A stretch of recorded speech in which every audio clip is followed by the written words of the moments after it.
মালদা জেলা চাঁচল থানা অঞ্চল খরবা, সেই গ্রামেরই এক ছোট্ট গ্রামের অবস্থা দেখেন। যে মহানন্দা নদীতে আজকে দেখতে পাচ্ছেন জল পরিস্থিতি, এগুলো হয়েছে সব নেপালের কারণে।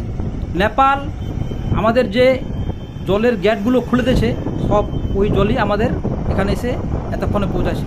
তাই আপনাদেরকে বলছি, আপনারা একটু লক্ষ্য রাখবেন যে যদি বন্যা হয়ে যায় তাহলে কিন্তু অনেকেরই ক্ষতি হবে। ক্ষতি হওয়ার কারণে যেন ক্ষতিটা না হয়, যে কারণে আমি আপনাকে এসব বলছি।